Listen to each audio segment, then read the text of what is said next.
Respiratory system होता है, इसमें आपको जो कमांड आती है वो आती है usually examine the back of the chest and do the relevant.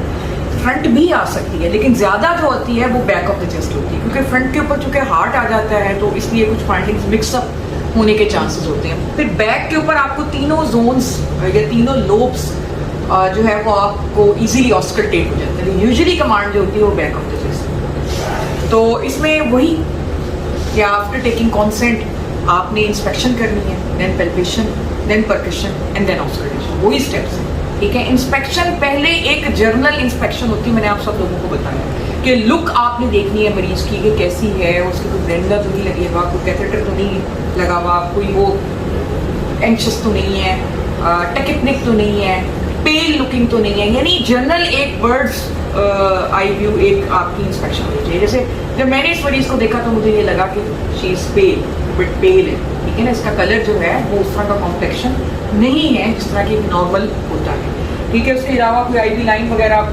लगी हुई है, स्वेलिंग भी मुझे लगी थी जब मैंने इसको देखा है, सर्जरी से देखा है। तो ये सारी चीज़ें आपने जनरल इंस्पेक्शन में बतानी है। उसके बाद आपकी स्पेसिफिक इंस्पेक्शन आ जाती है। अब पेशेंट आप देख रहे हैं फीमेल, इसमें मैं क्या बता सकती हूँ, लेकिन बहरहाल इसमें ये वाला हाथ आप इधर रख लें, ये वाला हाथ आप इधर रख लें, और इसमें जो आपने जो इंस्पेक्शन में चीज़ें देखनी होती हैं वो मैं आपको बता देती हूँ। सबसे पहले जो है वो आपने देखनी होती है shape of the chest. Normal shape of the chest क्या होती है? एलिप्टिकल होती है। उसमें ये आपका एंट्रोपोस्टीरियर डायमीटर जो होता है ये कम होता है, ट्रांसवर्स डायमीटर ज्यादा होता है। एबनॉर्मल शेप्स जो होती हैं उसमें बैरल शेप चेस्ट आ जाती है, जिसमें ये दोनों डायमीटर्स बराबर हो जाते हैं और एक पीपे की तरह की चेस्ट की शेप होती है। वो किस कंडीशन में? COPD, जितने भी ऑब्स्ट्रक्टिव लंग डिजीजेज हैं उसके अंदर एयर इंट्रैक्ट रहती है जिसकी वजह से शेप बैरल हो जाती है। इसके अलावा पेक्टस एक्सकेवेटम है, जिसमें आपका जो है पेशेंट का जो सेंटर ऑफ द चेस्ट है वो डिप्रेस्ड होता है। इसके अलावा आपका काइफोस्कोलियोसिस हो जाता है, वो भी इफेक्ट करता है चेस्ट को। स्कोलियोसिस में लेटरल बल्जिंग होती है चेस्ट की, काइफोसिस में बैकवर्ड बेंडिंग होती है। तो डिफरेंट किस्म की शेप्स ऑफ द चेस्ट है, तो आपने शेप देखनी है। फिर आपने ये देखना है कि कोई इंटरकॉस्टल रिसेशन तो नहीं हो रही है। ठीक है, इंटरकॉस्टल रिसेशन का मतलब है कि दो इंटरकॉस्टल स्पेस के दरमियान में जो जगह है वो जब आप इंस्पायर करते हो या एक्सपायर करते हो तो वो भी अंदर और बाहर जाती है। तो that is not a normal phenomena. इसका मतलब है कि पेशेंट रेस्पिरेटरी डिस्ट्रेस में है, उसको जो है वो मतलब जोर लगाना पड़ रहा है टू गेट एयर।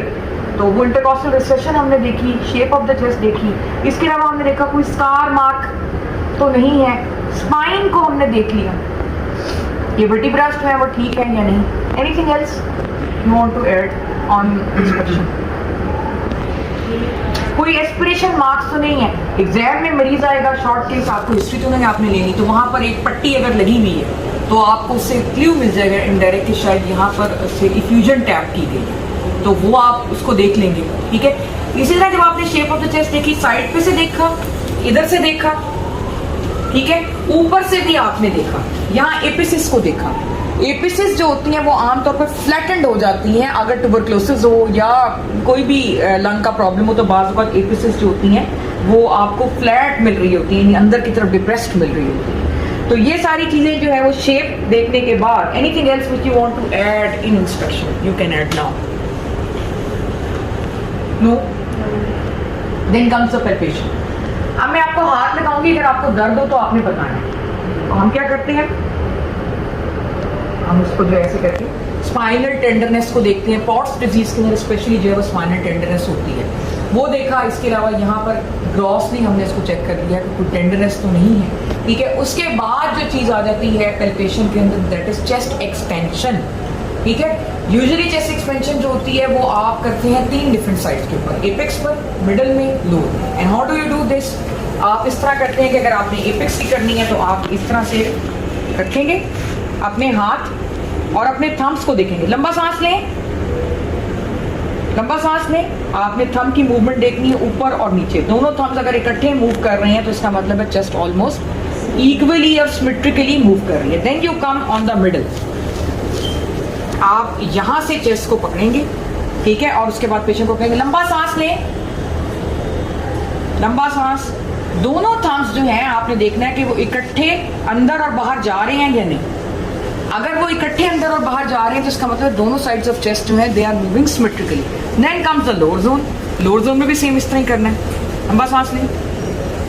तो ये आपने इस तरीके से किया। इसके अलावा आप इंचेस टेप से ग्रॉस एक्सपेंशन ऑफ चेस्ट भी चेक करते हैं। आप निप्पल के लेवल के ऊपर इंचेस टेप रखते हैं और उसके बाद देखते हैं, पेशेंट को कहते हैं डीपली इंस्पायर करे और एक्सपायर करे और वो देखते हैं कि कितने सेंटीमीटर वो मूव कर रही है। ठीक है, तो ये आपकी जो है वो पैल्पेशन जो है वो आ जाती है। Anything else in the palpation? कुछ लोग वोकल फ्रेमेटस भी पैल्पेशन में कर लेते हैं, बट आई ओमिटेड। यूजुअली होता ये है कि वोकल फ्रेमेटस मैं इसलिए ओमिट करवा देती हूँ क्योंकि वोकल रेजोनेंस में आपने वही चीज़ करनी होती है, so just ignore it. Percussion आ जाती है। परकशन जो होती है वो यूजुअली हम एपिकल एरिया की करते हैं, upper zones, middle and lower, and compare, साथ साथ कंपेयर करते हैं। एक्जिलास में ज़रूर आप परकस किया करें या जो भी ऑस्कल्टेशन किया करें एक्जिलास में, क्योंकि एक्जिला के अंदर आपके तीनों लोब्स आ रहे होते हैं, अपर, मिडल एंड लोअर। अगर आप देखें एनाटमी, अगर आपको याद हो तो फ्रंट के ऊपर जो है ना वो अपर और मिडल लोब आ रहा होता है लंग का। जोन्स की बात नहीं कर रहे, ऐसा ही है, पोस्टीरियर नहीं आ रहा होता। तो ये तीनों जोन्स जो होते हैं, चूंकि तीनों लोब्स वो एक्जिलास में आ रहे होते हैं, इसलिए एक्जिला की हर चीज़ बड़ी ज़रूरी है, चाहे वो ऑस्कल्टेशन है चाहे वो परकशन है, तो वो आपने इधर ज़रूर करनी है। तो एपिकल एरिया के ऊपर आप परकस करते हैं, ठीक है,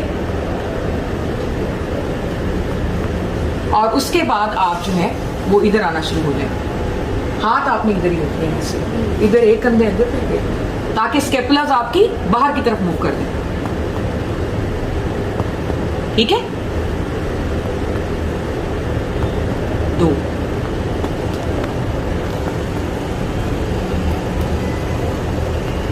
और एक्जिलास ऊपर रखें हाथ।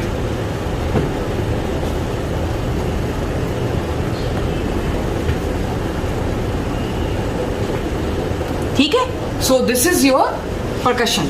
Then comes your auscultation. Again वही जगह जो आपने परकशन में की हैं, यानी आपका अपर zone, middle zone and lower zone, वही आपने जो है ऑस्कल्टेट करना है। ठीक है, तो अब हम उसको ऑस्कल्टेट करेंगे। ऑस्कल्टेशन में हम देखना है इंस्पिरेशन, एक्सप्रेशन, उनकी लेंथ क्या है और बीच में कोई एडिट साउंड्स तो नहीं आ रही हैं। अगर वो एडिट साउंड्स हैं तो वो कौन सी हैं, ठीक है, उनका कॉफ के साथ क्या रिलेशनशिप है, ये सारी चीज़ें हमने देखी है। लंबा सांस लें,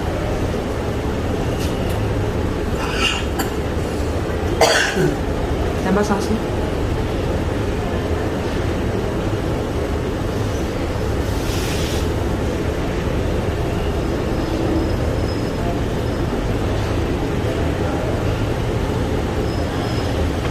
लंबा सांस लें, लंबा सांस लें,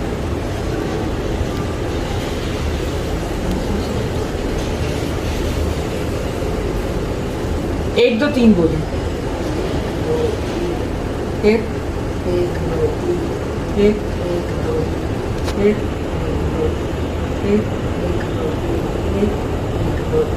1